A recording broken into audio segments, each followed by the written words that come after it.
The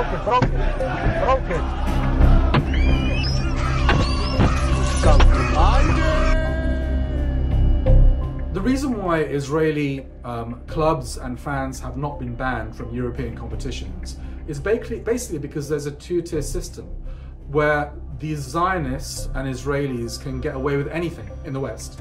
They have complete impunity. These are people that are literally boasting about a genocide. Their intent is very clear. And in the Hebrew media, even in the English media, they are blatantly saying that they want to eradicate the Palestinians. They're proud of what they're doing in Gaza. They're proud of the genocide that they are committing. So their intent is clear and their actions are clear as well. So despite the fact that they are broadcasting very proudly their intent to kill the Arabs, etc., etc., etc., and they're actually doing it in Gaza and in Lebanon, despite the fact that they're doing that, then, you know, basically they get a free pass. And it's not only politicians and media that give them a free pass here in the West, but it's also, you know, football associations, etc., etc. If the Palestinians had done, you know, what the Israelis have been doing, or if anybody else, quite frankly, had been doing it, then they'd be banned straight away. We've seen these bans enacted already against Russia for doing far less than what Israel has done in Gaza.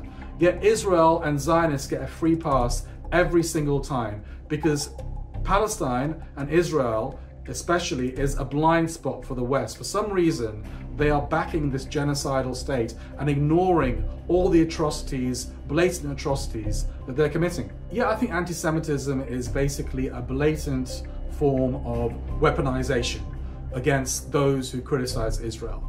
The word anti-Semitism has lost its meaning now.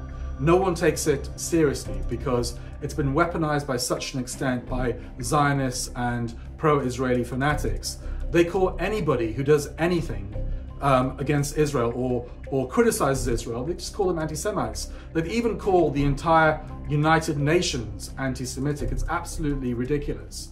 It's just purely a weapon. Violence in Amsterdam left at least 5 people injured and dozens have been arrested. But what happened? Western media has completely failed when it's come to the Gaza genocide, and I think an obvious example is Sky News, where they ridiculously, initially they released a really good video on what happened in Amsterdam. That video was considered obviously to be too honest, and it was taken down. It was re-edited and re-edited again to present a more pro-Israel narrative. And they inserted the word anti-Semitism in there as many times as they could possibly do, and the word pogrom as well, just to slant it towards the Zionist Israeli point of view.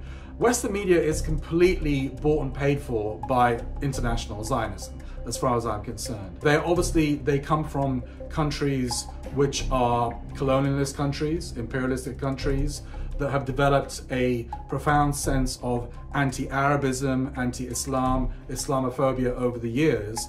So these Western media corporations, they do not exist in a vacuum.